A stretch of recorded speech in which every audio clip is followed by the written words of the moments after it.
Nothing I've seen in the world looks like this, and it was built in the 14th and 15th century. So how it is not a world wonder, I do not know.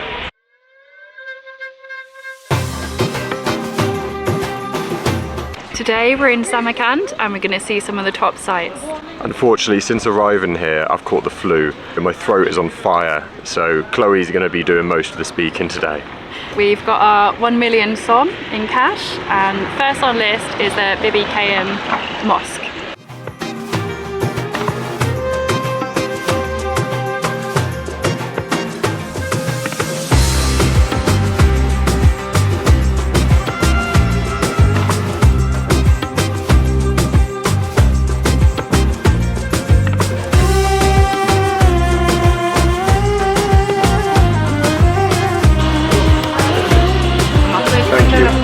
Entry to the mosque cost us 30,000 som each, which is just under £3. The Bibi-khanym mosque was built by order of Amir Timur to commemorate his favourite wife.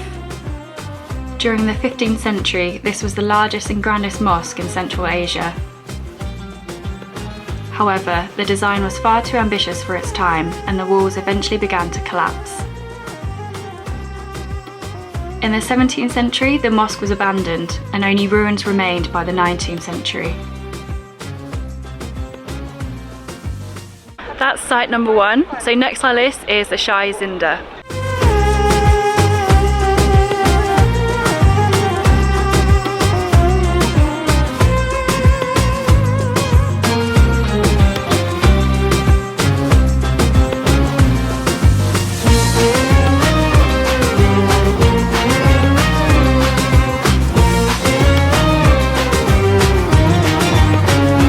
We're now in the Shah-i-Zinda mausoleum. This cost us 60,000 som each.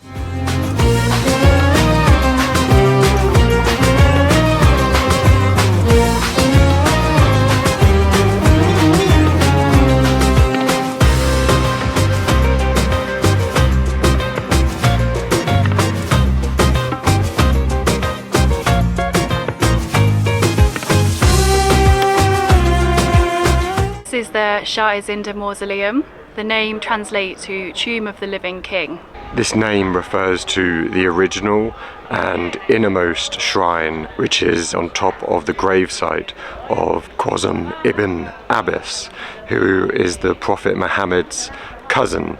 He came here in the 7th century spreading Islam, but apparently got beheaded, but then kept on living and went down a well and is apparently still living to this day, which refers to the Tomb of the Living King.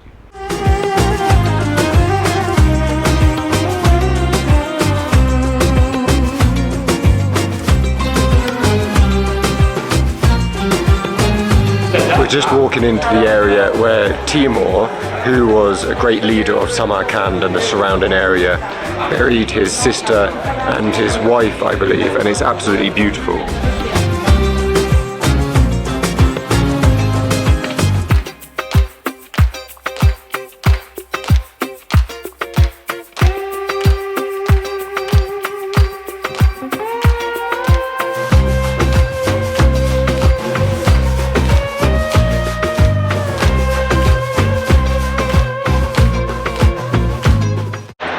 That was the beautiful Shah-i-Zinda. Next on our list is the Ulugbek Observatory.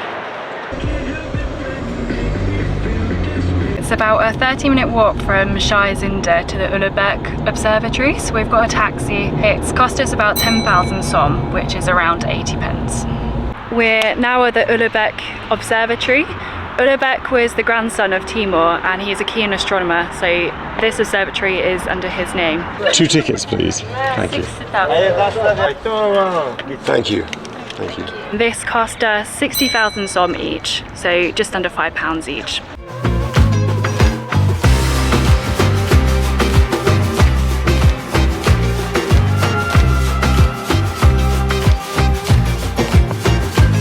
Ulugbek is widely perceived as the leading astronomer of the 15th century. Back then, when he was practicing astronomy and mathematics, the places around here, like Samarkand, were the forefront of knowledge when it came to the sciences or mathematics or astronomy.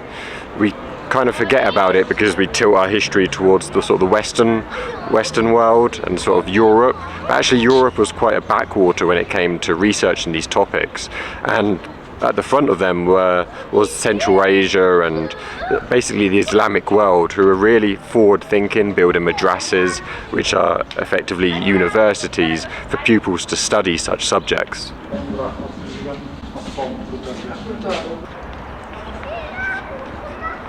Despite being the best astronomer in the 15th century, when Ulugbek took power, he only managed to hold on to it for a couple of years before he was assassinated. Last on our list of things to see in Samarkand is Registan Square, and it's probably one of the biggest ones to see as well.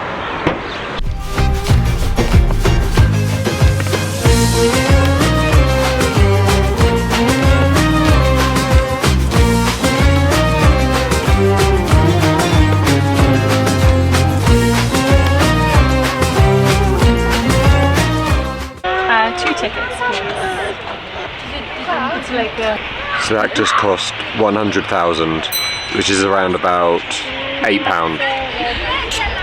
Thank you very much.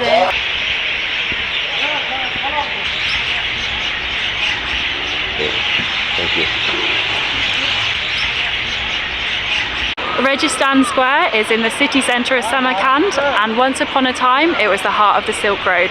The square itself is framed by 3 madrasas, which are Islamic schools or universities. Behind me is the Ulugbek Madrasa. And behind me is Tilya Kori. And finally this one is the Shah-i-Zinda Madrasa. They are truly gigantic. Look at this.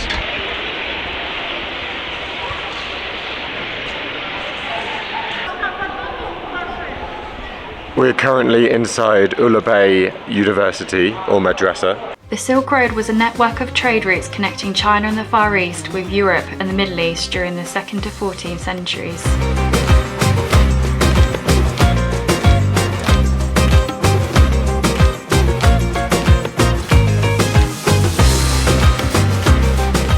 We're now inside the Shah-i-Zinda Madrasa, which used to be a university as well. Today it's full with shops.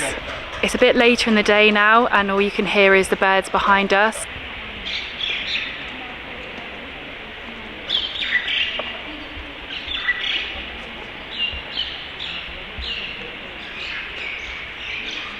The tiling work in here is absolutely beautiful. I don't think I've ever seen anything on this scale with this much artwork and this much intricacy. Samarkand's central location made an important point along the Silk Road and was considered the crossroad of world cultures.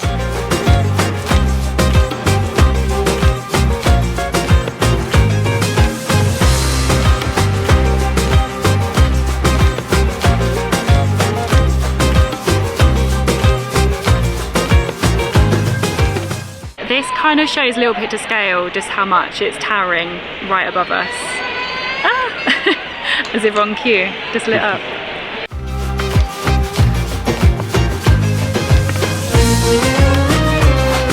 I'm not sure if you can hear this as well, but there's thousands and thousands of birds just over there chirping away.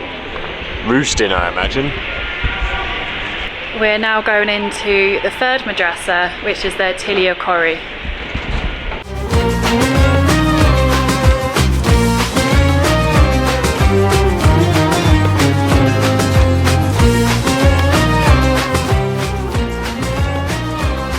Allegedly, Registan was a site of public executions during the 15th to 20th centuries and was therefore covered with sand to absorb the bloodshed.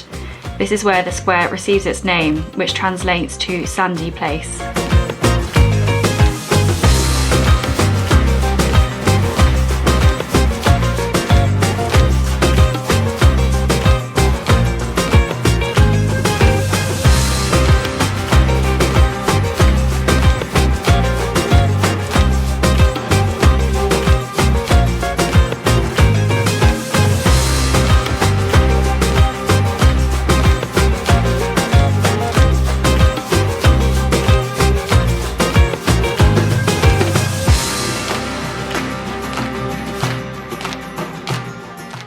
So that's the end of our brief tour of Samarkand. We spent a total of 300,000 som, which actually only works out as about 24 quid.